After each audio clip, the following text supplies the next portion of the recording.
Hello and welcome back to sqadia.com. My name is Dr. Heather Ali. Today I'm going to talk about the acute gastrointestinal bleeding part 2. With sqadia.com you can enjoy thousands of lectures at home or anywhere. Let's go to the outline of today's topic. First, we'll talk about some diseases of upper GI tract, which involves upper gastrointestinal bleeding, which includes aortoenteric fistula, gastritis, and esophagitis. What are the symptoms that a patient presents with? What are the signs should be taken care of? And what workup should be done with an emergency department in these patients?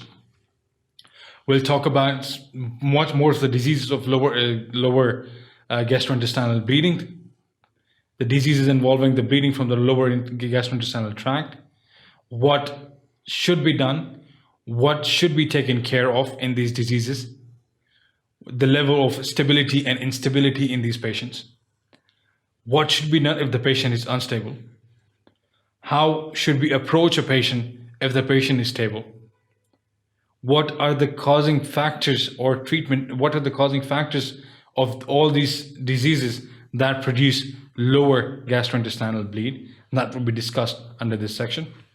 Then there will be the treatment options we have for upper gastrointestinal bleeding, which includes the pharmacological treatment, the interventional treatment, and some other treatment, for example, interventional radiology or surgery that are the last resort in treating the patient with upper gastrointestinal bleeding.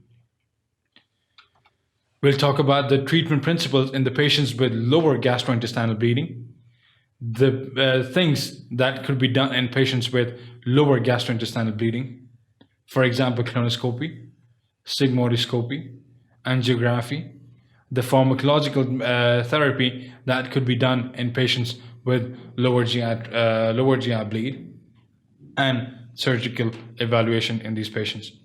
Then would be the high yield topic of what are the indications of transfusion in patients with active GI bleed. What should be taken care of in this patient? How this patient should be transfused? What to look for if this patient is a candidate for transfusion or not? We'll talk about some of the factors that if present, are the indicators for the transfusion. Then we'll talk about the indications of plasma, vitamin K, and platelets. What are the diseases that causes vitamin K deficiency?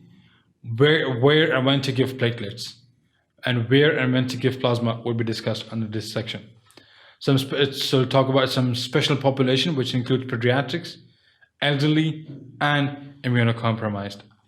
Next will be the high yield topic of disposition. Whom should be advised to follow up to be seen by the consultant? Whom should be just observed in emergency department? And whom should be sent home with close follow-up? With sqadia.com, you can enjoy thousands of lectures on basic medical sciences, clinical sciences, which includes emergency medicine, internal medicine. You can enjoy thousands of lectures at home or anywhere. Start your field trial today. Thank you for watching sqadia.com.